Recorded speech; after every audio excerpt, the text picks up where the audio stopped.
Kayo po ay makasama namin sa paglilingkod sa Panginoon. Nawa mga kapatid, ang pagtanggap natin sa Diyos ay ito'y magpapatuloy hanggang sa ikalawang pagdating upang lahat tayo ay sama-sama na masaya ng sasalubong sa Kanya sa alapang ng langit. Tayo po lahat ay aawit ng Family of God. Pasisimulan po natin ang ating pagtanggap sa pamamagitan ng pagkamay sa kanila. Brother Carino Upad, ng ating elder, simulan po dito at gano'n matatapos po yan hanggang doon. Ayan. Pagkatapos dun sa dulo, dito po ulit. Ayan. Sige. God, I'm a part of the family of God. I've been washed in the fountain, cleansed by His blood. Join hands with Jesus as we travel His earth. For I'm part of the family of God.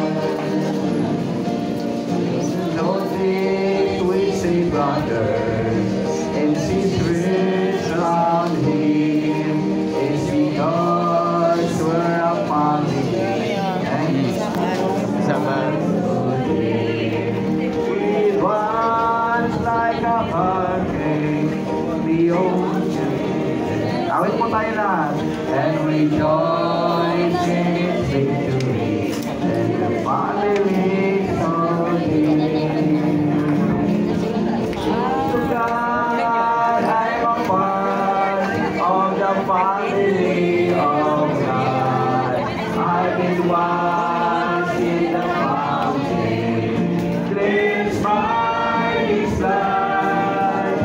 Join hands with Jesus as we travel His earth.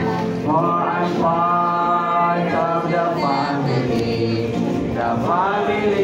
of God.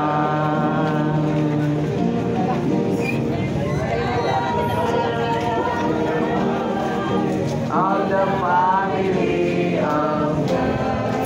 I've been washed in the fountain, cleansed by His blood. Join hands with Jesus as we travel His earth. For I'm part of the family of God.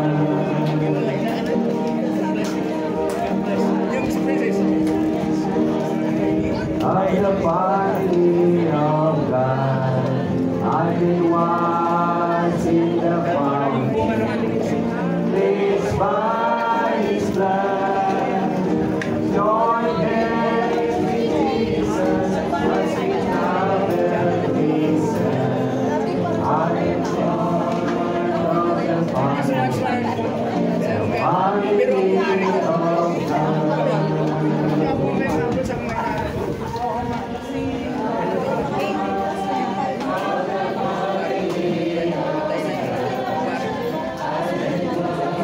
Kaya po mga kapatid, tayo po tayo.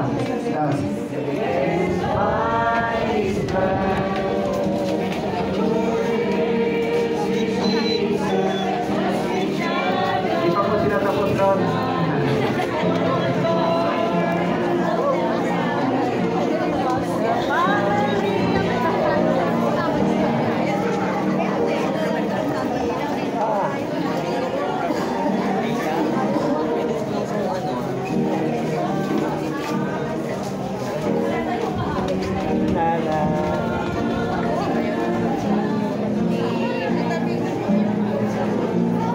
Ayan.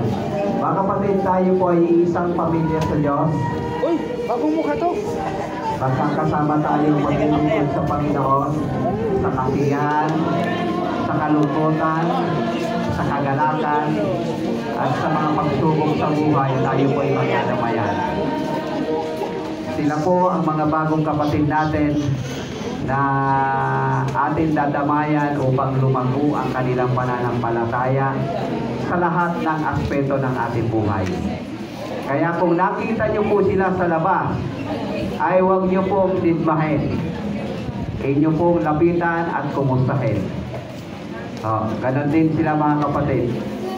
Mga kapatid naming bago sa pananampalataya kay Kristo ay kakamayan natin yung mga kapatid natin na ating nakikita sa labas o kumustahin din natin sila.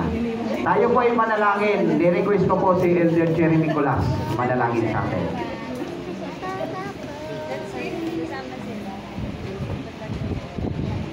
Tayo po ay manalangin.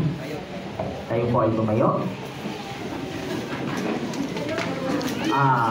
Dakila naming Diyos, salamat po sa biyaya ng buhay. Salamat po at kami ay nandito at may taglay na kalakasan upang ibalik sa inyo ang pagpupuri at pasasalamat. Sa amin pong mga bagong kaani, nawa po Panginoon, kayo po ang magbigay sa kanila ng pagkalinga sa kanilang paglalakbay, Panginoon. Kami po ng mga miyembro ay inyong basbasan upang maging kabahagi ng kanilang paglalakbay. Nawa Panginoon ay may share namin sa kanila ang aming mga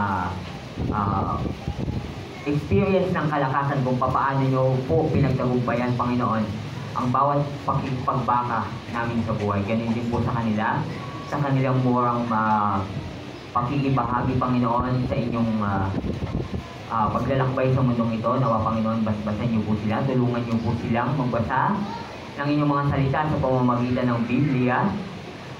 Tulungan niyo po silang lumakas sa pamamagitan ng kanilang lubos na pananampalataya sa inyo.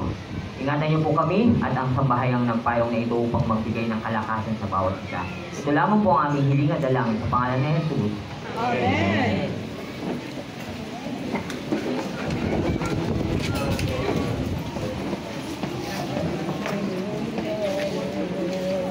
Lahat po may bahagi sa pangalawang serbisyo. Dito na po tayo sa likod.